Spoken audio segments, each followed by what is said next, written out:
All right, everyone, it is interview time, and we are here with repeat guest Kenneth Play. I don't know, is this the fourth time, fifth time, sixth time? I'm not sure. I love it. I like it when I'm repeat business. Yes, you are repeat That's because you're business, so and amazing. You were really Yeah, fabulous. no, Fabulous thank what you you. say and give. yeah, we had decided after episode one, we're like, can you come back every 3 months or so? And you can pretty much talk about anything about sexuality. So this one, I just want to do a shout out to one of our listeners. I don't know your name, listener, but someone had asked Kenneth to talk about foreplay and erogenous zones, and this is going to include that. And we're more focused on internal versus external orgasms, and foreplay and erogenous zones will be a part of that. So if you are listening, thank you for the email, and we're excited to dive in. So before we dive in, you all heard about Kenneth in the bio, and maybe if you listened to past episodes, Kenneth is awesome. We love, love, love him. Can you please, this is to you, Kenneth, not listeners, tell us how you got to where you are today in the field of sexuality? Well, I really think I am the world's most unlikely porn star sex educator. I was so sexually insecure. I remember in high school, I was so worried about my cock size. Now you have to imagine being a immigrant from Hong Kong moving to the US and like see porn for the first time in American context is like shocking. So I thought if I don't have a porn star cock, I'm basically like sexually worthless. So I was living with this huge insecurity most of my life, but also a really horny kid. So being super sexual, super horny, and I somehow dodged a bullet and turning into an angry incel. That in my late 20s, I found the sex positive community where there is a lot of education and parties and social events. And I really found myself, and that totally transformed my sex life. And I can't believe I make videos, sex education video, and write books about sexuality and hacking. And like, yeah, here I am today. But it's really about sexual confidence, I think, and also pleasure. And that's my specialty. We've had you on before about shows that we talked about anal, which was incredible. And then after your book came out, the sex hacking book, which is amazing as well. And then we've had you on about ejaculation. And this particular, this is about internal versus external orgasms, which this is a pretty, this topic is for everyone, kind of like anal, right? We can play with it like anal. Like everyone has an ass. Everyone has an ass, but there's internal and external orgasms, yes, for vulva owners, but external orgasms, I think penis owners could feel those as well. So yeah. Pretty sure they can. Yeah, pretty sure they can feel those. So let's talk about the difference between internal and external orgasms. I think that debate's been going on forever between like their internal external orgasm. The most famous one is when Freud talk about like their internal orgasm is more mature. And then even within the scientific community, there's like kind of endless debate and not a lot of consensus around that topic till recently. And they're one of my favorite sex researcher when it comes to pleasure and orgasm itself. He wrote, I think, the best sex research paper I ever read in my life. It's not dry, it's not boring. It's called The Vagina Strikes Back. And it talks about the history of all that debate. His name is Dr. James Faust. He wrote the foreword on my book, like must check him out. So there's endless debate around that. And once I got to really interview him while I was researching my book, he taught me something that completely blew my mind. So if you look at their neuroscience between pleasure when it comes to internal external orgasm, it doesn't matter if you have a male body or female body. Itself, their neural layout is actually quite similar. So I went on this crazy process of actually creating those diagrams because they didn't exist. Like there's no like comparison diagram between that and between female anatomy and male anatomy. So when I did the layout, I realized that if you look at internal orgasm, there's two distinct nerve fibers. So external sensation, what we feel in the tip of the penis or your clitoris, is somatic nerve. So they're very similar to your fingertips or your lips. So if you're listening, if you could feel your fingertip, they're very localized and immediate. There's like a direct feedback to those sensations. And then their internal orgasm, the internal sensation or orgasm feels more like a full body. It's less localized. It radiates, right? And is it could come from the G spot, A spot, cervical, anal, all those all those nerves are visceral nerves. So they just have different nerve quality that could also induce an orgasm, right? So, and then that's why so many, if you think about the orgasm gap, imagine most straight guys, they go on their first date, right? They never had an internal orgasm ever in their life. And then the date tell them, hey, we're not going to touch your penis today. We're just going to peg you. And then we expect you to have an orgasm being pegged the first time that you never had that orgasm. So for many people, especially what Laurie Mintz talked about in her book Cliteracy, is that external orgasm is quite liable to somatic nerves, so touching the clit externally and touching the head of the penis, because they're similar neural layout. But internal sensation require a little bit of a learning curve for most people to learn how to relax into that sensation and how to feel them in order for you to have that orgasm. So, but if you, it's really unfair if you look at it from like straight couples perspective. I think many straight guys for the rest of their life would feel very fulfilled, never having a prostate orgasm, like in their entire life, right? And they're absolutely capable, most of them. But for most women, we preach, like straight women, we preach that this is a better orgasm, right? It is definitely different. But what's really fascinating about it is that I think most people learn how to have external, internal, but also not rank them. So there's no hierarchy in which one you prefer. Just like some guys would love a prostate orgasm all day and could care less about his penis, is there exists. And some vulva owner or some women would want to receive penetration only. But that is not majority of population. So I love that debate, and I can't wait to share all the hacks on how to like hack that two system. Yeah, I love that you commented. I was like, I'll just reiterate, or maybe I have a question in there, because I like that you said that there's no hierarchy, because I have heard certain past sex educators say there is a hierarchy of orgasms. If internal is the way, and and that's G spot, G area, or cervical. And if you're doing just external, meaning like clitoral or like the external area of the vulva, then that's like the lower way, or less potent or powerful or important. And then I also heard you say something about like, yes, I obviously when we go inside of the body, it's deeper. We're deeper in the body. So, and if you have an orgasm that way, it would make sense why that would be more full bodied, because it's coming from like deeper in your core. But reiterating that you're not saying that there's a better way. If someone's just having external orgasms, all good for you. Pleasure is pleasure.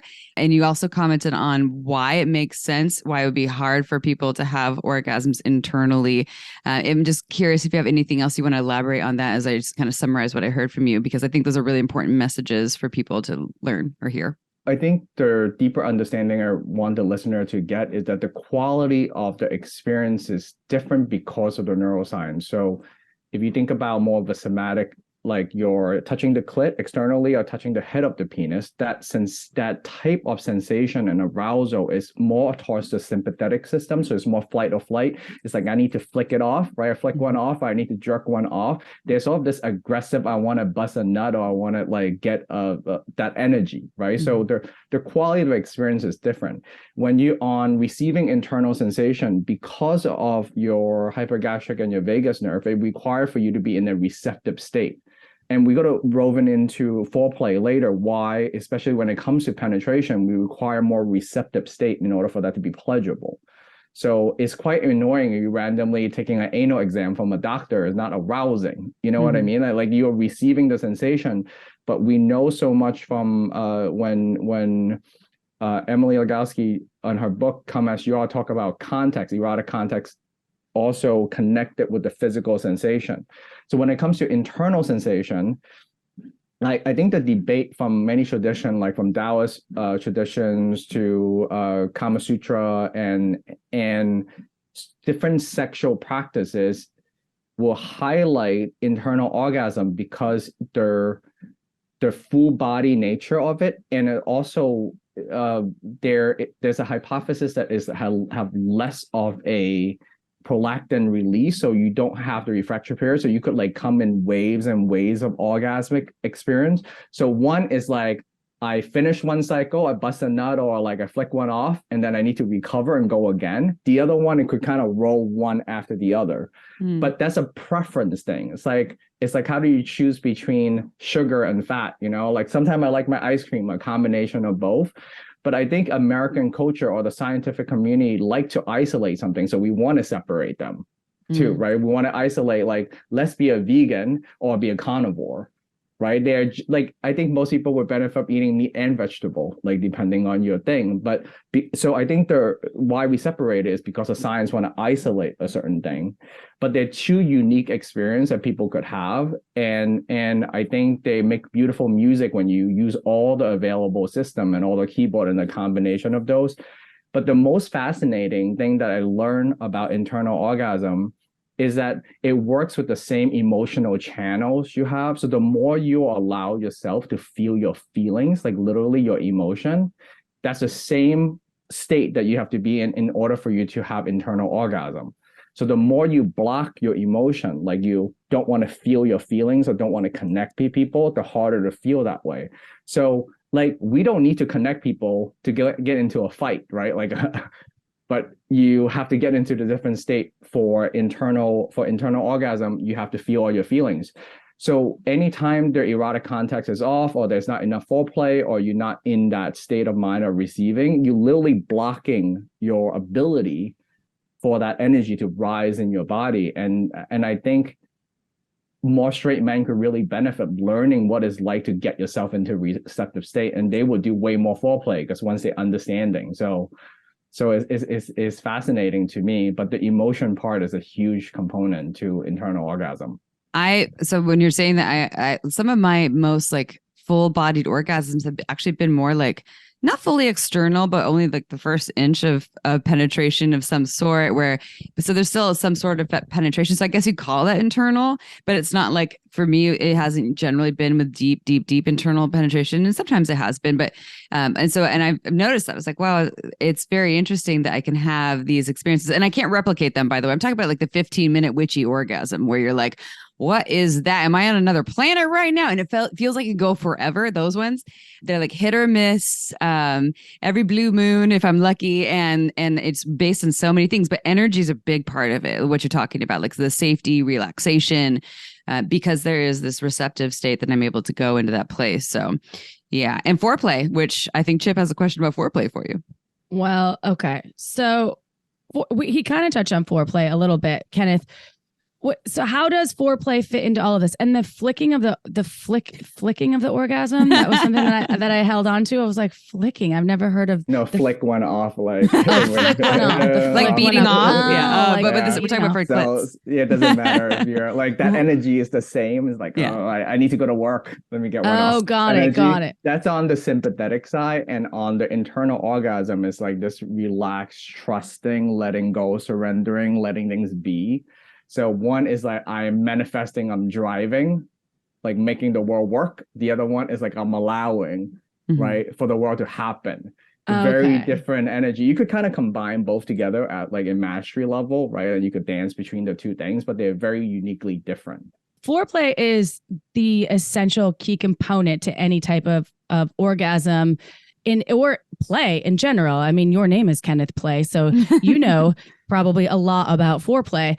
How do you personally define foreplay, and how does it fit into these internal and external orgasms? Well, it depends on people's definition of real sex, right? If they think of penetrative sex as the only real sex, then it's like everything before penetration. But when I look at foreplay, it's engineered to increase arousal, right? Because you want to be aroused before you do the sexual activity. It's much better. Well, although there's like, there's responsive desire versus spontaneous desire. I'm just horny, or like I need to be touched a little bit to get horny. And especially important for people in long-term relationship where their spontaneous desire is a little bit lower on that curve, and then responsive desire is super important. So most of the time you don't really feel like you're hungry until you smell the food. So you want to make sure you smell the food, but you're not hungry yet, so you don't want to shove the food right in their mouth. So there is a teasing and dancing to drive up like desire and arousal. The second piece is that when you want to prime the nervous system in order for it to really be in the moment. Like, when was the last time you enjoy your meal when you're in a big fight? like when you're in Thanksgiving, like you literally cannot enjoy the meal because you are in a different state.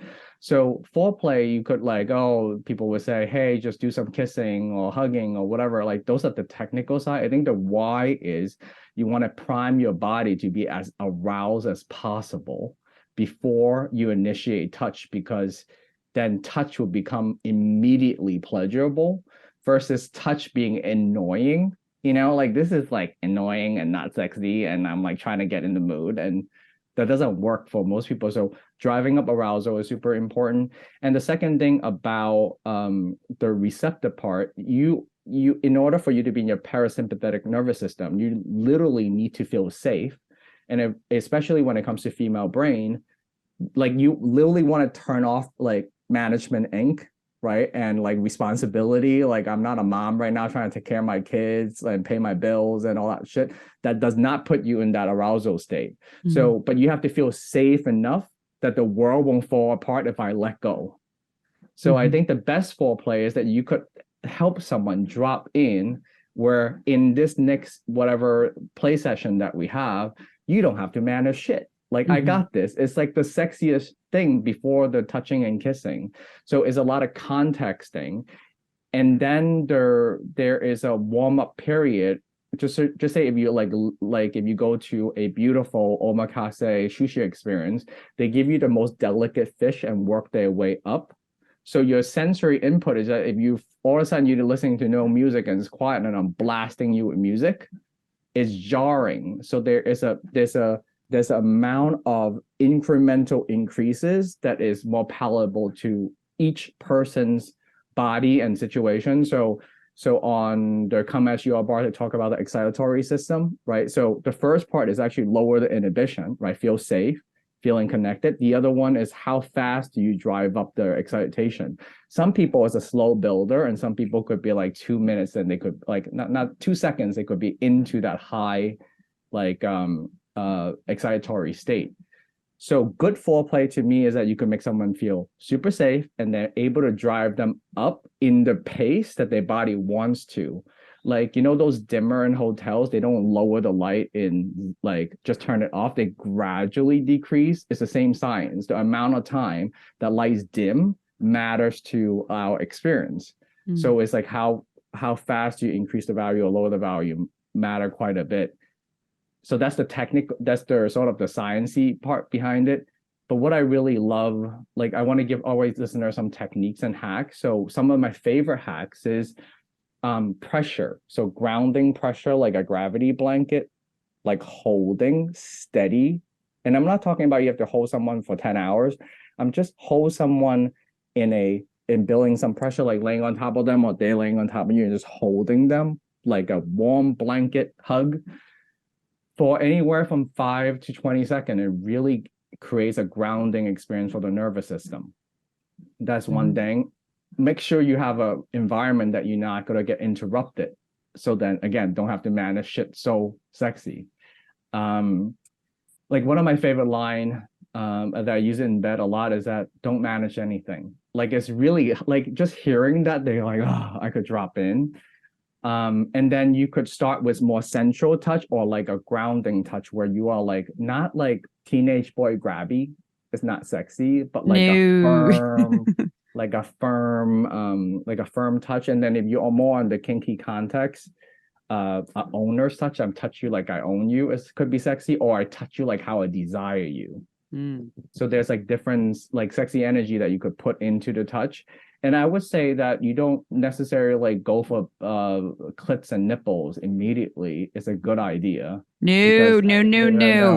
Let me just let's just say that if I'm having sex with someone, and I mean sex meaning like we're starting to make out and you go right for my clit or nipple or clits or nipples. Well, I think my nipples sometimes can be multiple clits.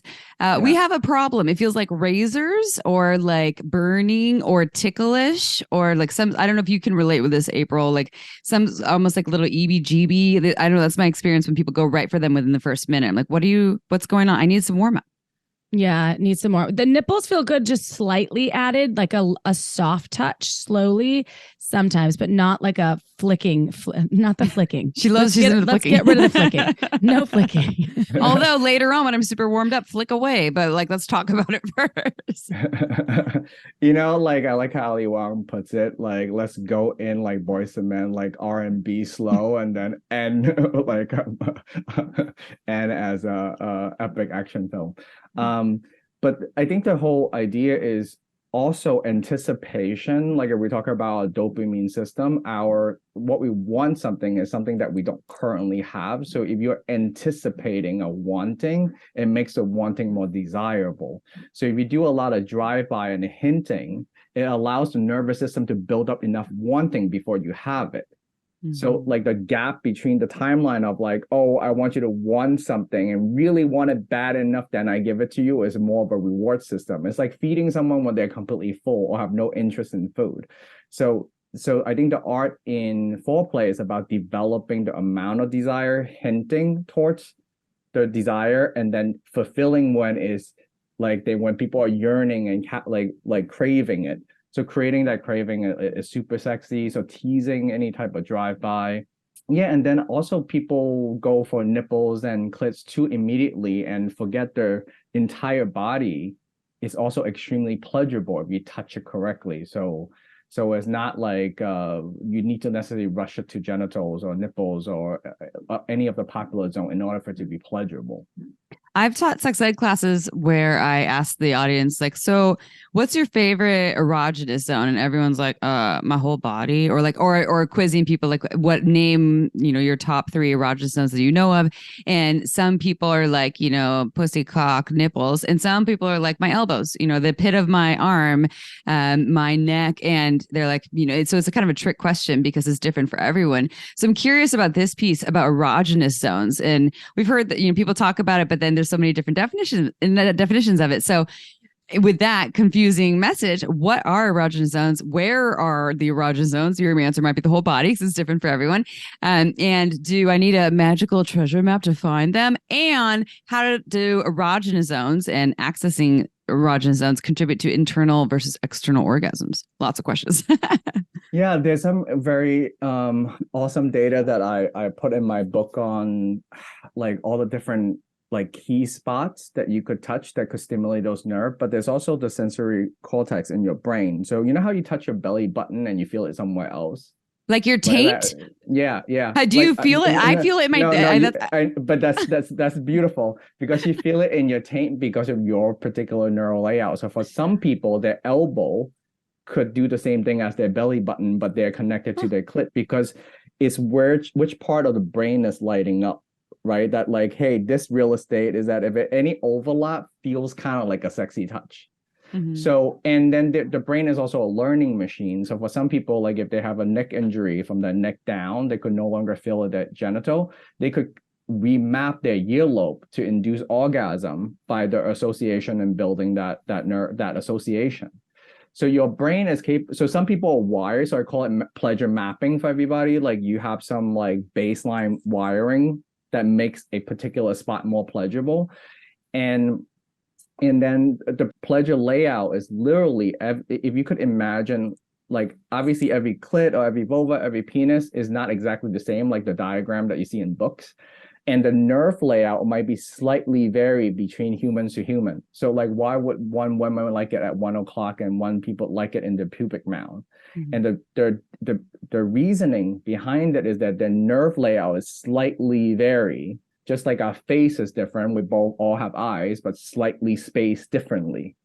So one person might be a little bit to the left. So that's why you never use your ex-girlfriend map on your new girlfriend neighborhood. Because it does not work because it could give you a general sense, right? But it's not the same because her layout might be slightly differently and the preference might be a little differently. So I think it's really fun when you have a brand new lover, like you could use your historical learning, but also like map this new person as a brand new neighborhood. And then you remember where you park your car and where the house is because there's a certain spot that is a higher responder. And then you basically have to figure out, like I teach this class back in the day, how to wow your new lover, like someone you never played with before. And I hate sometimes sex education become like everybody's listening, just communicate, communicate, communicate. But it doesn't really like, what the fuck do I do when I'm actually in that situation? So I have a process where you go down sort of a decision-making tree. So when you're first meeting someone, and let's assume that person don't tell you shit, and most people don't actually, like, they want you to figure out, like, that's is in some way that's a sexy part. I'm So not true. saying that I'm not saying that is the best practice, right? The easiest practice. I value communication, but let's face it, and I'm sorry using more like a straight context because I'm a straight guy, so I have more of those experiences. But the experience is that my lover wants me to figure it out. Like that's what's sexy about it. And as soon as she's teaching me how to touch her, it kind of loses their erotic context.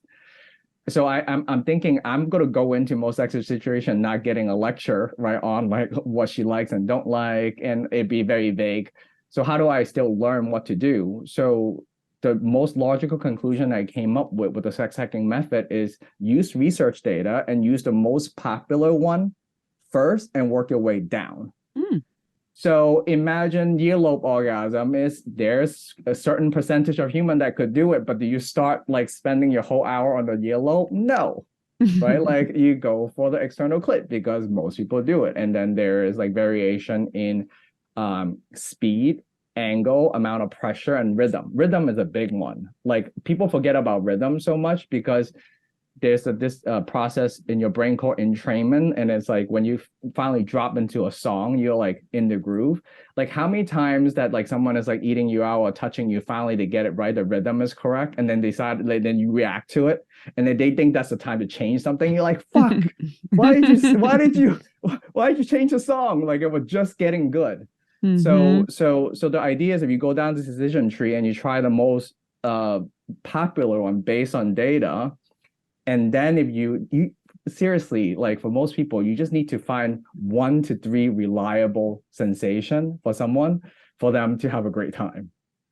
Right? That's Like super relieving. That's not a lot. Like 1 to 3, that's totally doable. I mean, but think about how many different ways you masturbate. Like you usually go to your top one, not two, that three, diverse. but probably one, you know, like we're like we are a creature of habits because it's interesting on the neuroscience side is that like we want to be openness to to new experiences, as James Howes put it, but we also the role of learning is important when it comes to sex because we want to know what's reliable and pleasurable, so we don't have to spend time thinking about it because it takes us out. So this is fine balance of go to the most reliable one because it requires less thinking and less sensing because it's already there, that pathway. But then you don't want to stuck on doing the same thing over and over again. It gets boring. So it's this ratio of how much exploring and how much I could just like trust that this works. So I love that math and how to figure all that out. It's easier said than done, or more. I mean, you're saying it's actually kind of simple or easy, but also it's a little complex because balance is hard for a lot of people, right? If you just gave me like this clear thing, but you're saying it's a balance between multiple things, that's a little more challenging for folks to learn. Yes and no. Like it's complex in the mastery level, I would say. But like, look, I am talking about closing the orgasm gap. It's like most people who want an orgasm get orgasm at the end. So if we're talking about the bare minimum entry, it's just that you have to provide one sensation that is in a consistent rhythm that person prefer. I don't think that's a lot to ask. The balance between is like how much do you want to add to your repertoire? Like how many different types of orgasm and erotic context or kinky sex or romantic sex you want to add on top of it. But if you can get one arousing situation and one sensation that feels good, I mean, so that's the baseline. Then how you built from there is completely different. And I really want people to have a clear answer on how to get to that, figure out that one sensation and one erotic context that works for that person.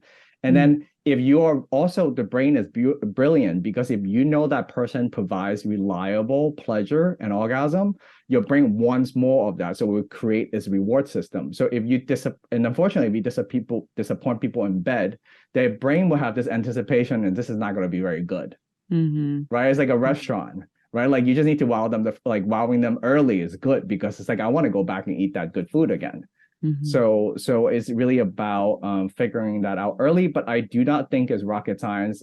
And we also make it like I don't think the people really need the extra intimidation or to compare female pleasure more difficult than male pleasure. The principle is the same, right?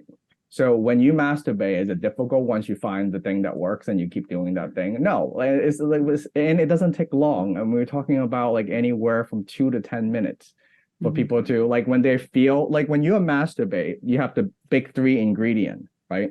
You have the erotic context. So you may be like thinking about something that turns you on, you're watching porn or reading erotica, whatever it is, right? Or you're recycling your historical sexual experiences.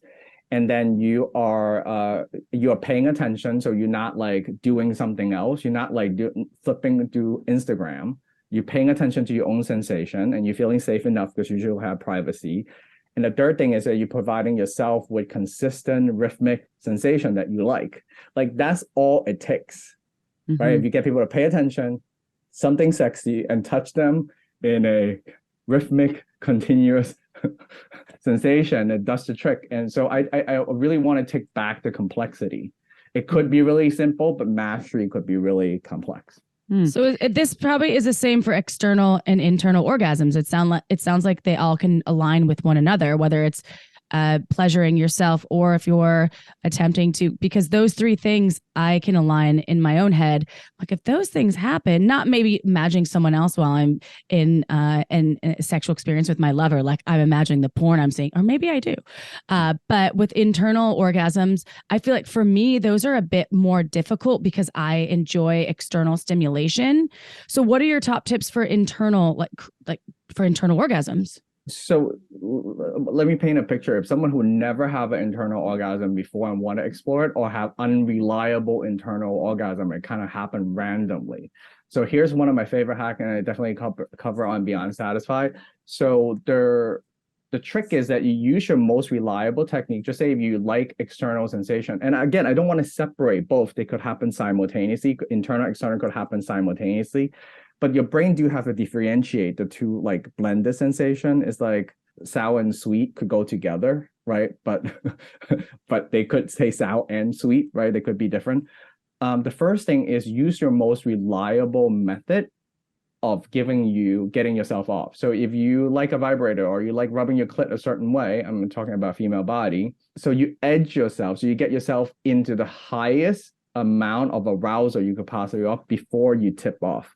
You know, like when you're about to come, everything kind of feels fucking good. Like choke me, slap me, like everything feels amazing. So we want to get to that state when your brain is like, this is really good, anything feels good.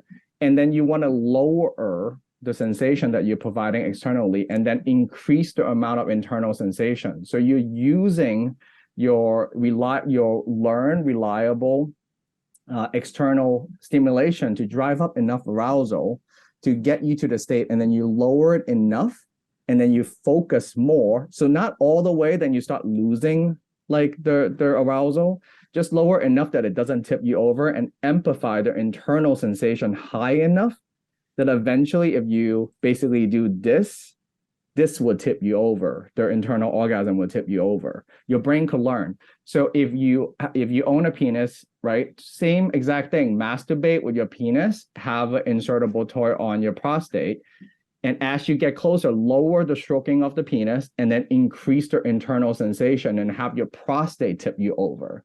Then after that moment, you wire your brain to have a reference that my body could do that.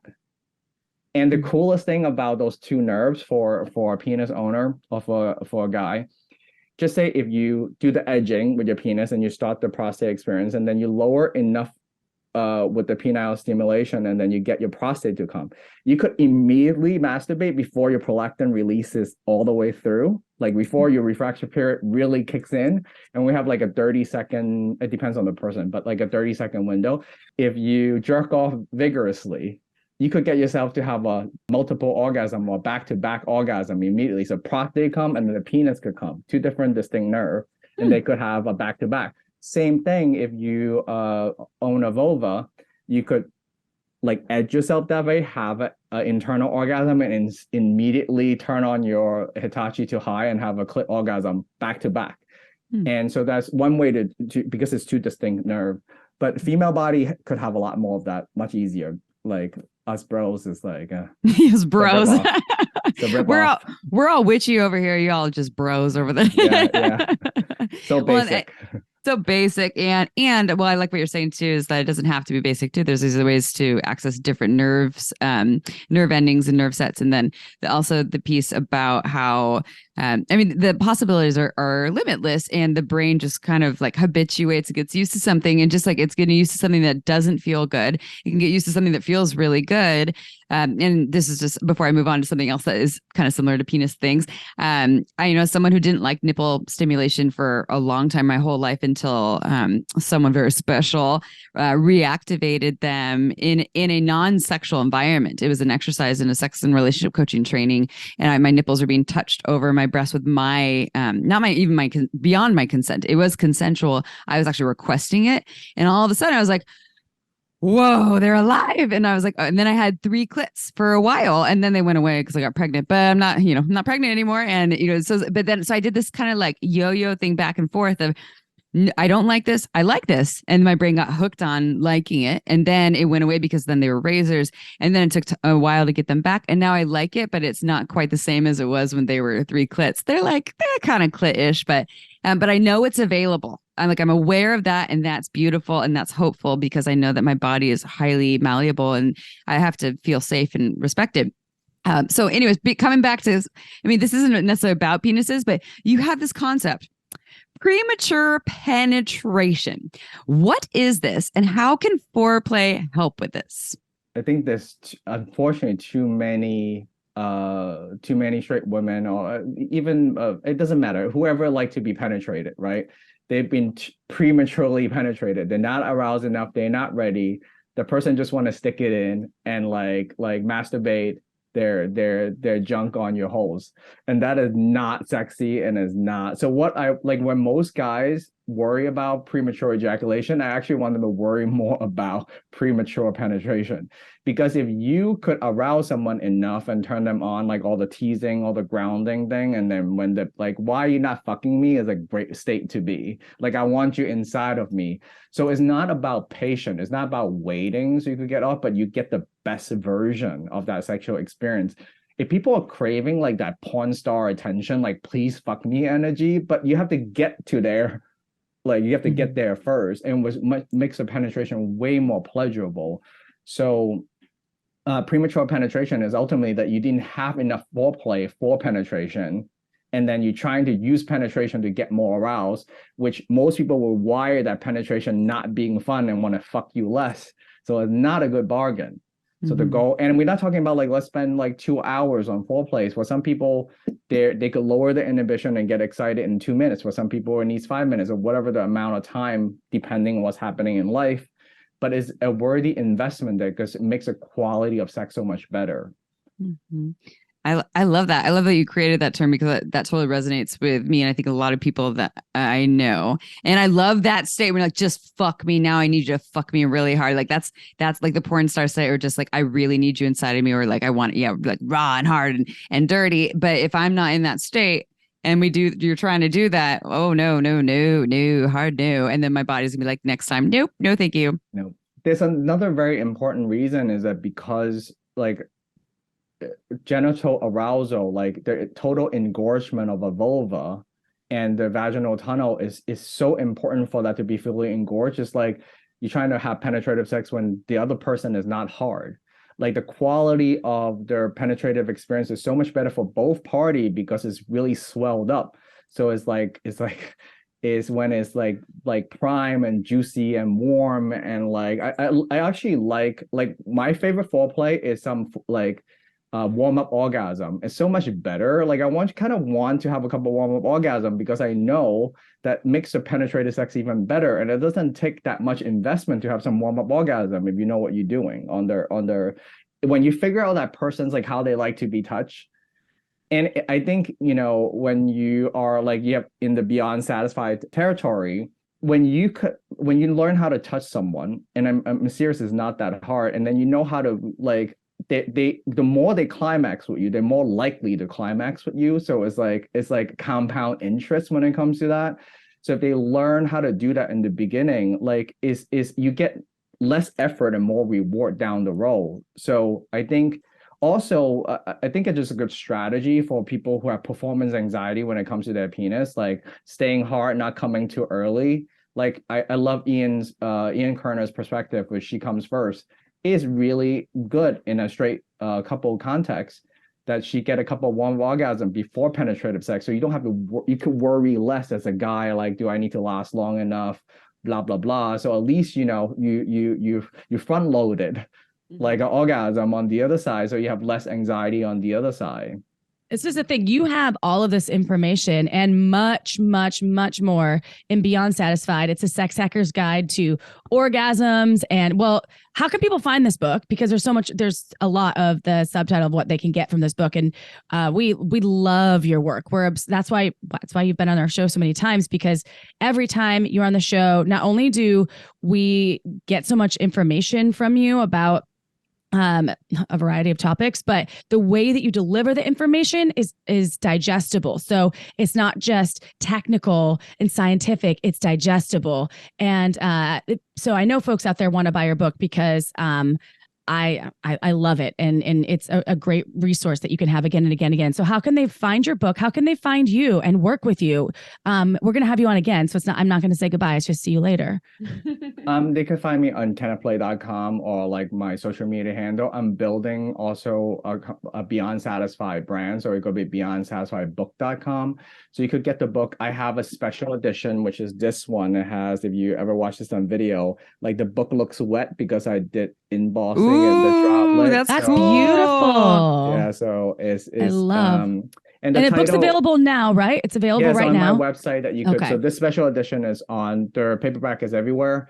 And also I have a new audiobook that is coming out. By the time this episode come out, hopefully I could release it first. I also interview Dr. James Fowles, Ian Kerner, who wrote She Comes First. Dr. Jana is in there for some extra bonus content that I couldn't cover at all. Like that entrainment rhythm thing that I talked about earlier. I actually get to talk to Ian Kerner a little bit about it, and James Fowles also doing research behind it. Super fascinating, super cutting edge stuff. But ultimately, like I think what I look for as a sex educator is not to just inform people. I'm looking for transformation. So informing people doesn't necessarily help them experience better sex. So what I do is, instead of like just giving you the scientific explanation, I like literally have a accompanying video course. I show you literally how to do it in the moment, in context, like full on explicit version, because I think it's very hard for people to visualize what I'm talking about until they see it. Oh, that's what you're talking about. So I develop all my educational content. Like you could watch a TED Talk like lecture. Like imagine Steph Curry trying to teach you how to do a jump shot to win the championship. So he does a lecture on the physics of how to release a ball, the timing. And then you see him do a demonstration. And then you see footage on how he win the championship game. Like that's after he came over to my house, though, and we banged it out, right? Yeah, just making sure. Yeah. Yeah. So make sure he's the MVP. So it's really important for people to receive their education from this 360 view, in order for them really to practice it and feel they're confident to execute it. So and I taught fitness for 15 years before I did this. And so it's more about embodiment and transformation than just knowledge itself. I love how your book has the QR codes too. So when you're reading, you can go and scan it and then go move forward to your website to go and actually see visuals. And there's just, it's the actual technique moving and movement. Yeah. And I also do, like, because I'm such a fitness nerd, I do internal representation and external. So you could piece it together. Like if I say finger someone and you're like looking at a diagram and it's not moving, even if I do the like different illustration technique, is different than movement. So I have to make like over 80 custom diagrams just to kind of nail all the movement down. And more importantly, like since we're on the erogenous zone, when we talk about internal sensation versus external, the key difference when it comes to internal sensation is that those nerves respond to pressure better. That's why like finger jabbing don't usually work for most people, because it does not provide enough pressure for the sensory threshold, meaning the amount of sensation your brain needs to register in order for it to like be something and feel like something. So that's why I teach a lot of squirting thing, because that technique requires you to amp up the amount of pressure. And you go like, oh, hello. Like, what is this? Like, I kind of have to pee kind of feeling that I feel. And like, I don't know how to feel about it. That's when it's most important you learn to let go and trust your body, that the function is correct, the feeling is good. And then if you attach to like squirting is shame, then you back to inhibition. So like that's why I teach squirting a lot, because it really like framed that lesson really beautifully. So how can you get your partner into the right receptive state where you could remove the shame, increase arousal, and then you apply enough pressure and a rhythmic sensation that could ride into an internal orgasm, or combo with an external orgasm, because you could also rub the clit while you do it. Well, I use your bear down. You were the one that taught me in the episode that we did about ejaculation, about bearing down and the release, because it's the opposite of what you want to do. And I use that technique all the time, and it fucking works. So there's so much that you have to offer. And thank you for being on the show once again and for sharing everything with us. Don't go anywhere. I'm going to do a little outro real quick, but stay tuned because Amy has something to share with you that's very importante. I just want to give a shout out to all of our beautiful listeners, you shameless sex revolutionaries. Thank you for loving us. We love you right back. Thank you for listening to the show. If you love us, please go ahead and rate us on iTunes and Spotify. Give us 5 stars. We read every single review and we love you. And we hope that you love us too. It just helps more people find folks like Kenneth Play and all of the experts and fabulous folks that we choose to have on our show. Also, check out the sponsors that we have. There's only a few every show and they help us feed ourselves and they help us make this show free for you every week. So we love you and don't go anywhere because Amy's got something to tell you. Oh, yeah. All right. So, Kenneth has something too. I saw Kenneth it. has too. Oh, sorry. I'm sorry. I know this is coming out on Christmas. So I have a Christmas special for everyone. Like my ebook, which you could download anywhere in the world and have it in your favorite apps, is only $1.99. So 80% off of Christmas. Like if budget is a restraint, like $2. I think most people could do it on this planet. So come check out my ebook, and then you could also have access to all the QR code on the ebook. You literally just click on the picture, it opens to the website. So I have endless content there. It's a really easy way to learn about what I do. At kennethplay.com, where can you get the ebook? Kennethplay.com. You can get it anywhere, but it's 80% off on my site. So it's on just Christmas Day or December 25th? It's on for the entire month of December. Just go to kennethplay.com for $1.99, 80% off ebook. 2022, y'all. Happy Hanukkah. It's Hanukkah right now. Wait, day 2, Hanukkah. Hey, Mom, happy Hanukkah. Hanukkah Sameach in Hebrew. Yeah, Mary. April's better at that than I am, even though I'm the Jewish one. Merry Christmas and all the other holidays. And if you don't celebrate holidays, just go get Kenneth Play's book, because why not? You're going to learn a lot from an expert, and it's fantastic. I love Beyond Satisfied. And so thank you so much, Kenneth, for coming back on our show. You'll be back in about 3 months, so maybe we'll have something for the spring. We'll see. We'll find another hot topic for y'all. Survey coming out. So like new data, the biggest sample size we have, like when it comes to being a size queen, our data set is legit. Let's not spoiler alert. That's what you're going to get soon, y'all. Yeah. I love a good size queen. And I also actually had some questions about scoring. I was like, not relevant, Amy. Hold it. So we'll do an episode on that again. Okay, everyone, we're going to do a trailer for you, a teaser, we said, right? It's a teaser, or what do you call it? A sizzler. A teaser, a pleaser, a sizzler. I like teasla. That's teasla. Good. A teasla. So we're doing a teasla for you, and it is a trailer, a sizzler from our podcast network, specifically from the Body Storytelling Podcast. This is, and I'm saying body, like BAWY. BAWDY. Oh, sorry, I forgot to do the letter. Damn it. Thanks, Jeff. Thanks, Jamie. Glad I have a Jamie here. And by the way, Dixie De La Tour has been on our show before. So she is the host of this podcast. And then she also used to do live events. They're probably not happening right now, but I think that they have been quite popular in San Francisco and Seattle. So episode 112 called The Best Dating Advice You'll Ever Receive with Body Storytelling. You listen to it so you understand why we're calling it the best dating advice, because it's not exactly what you would expect.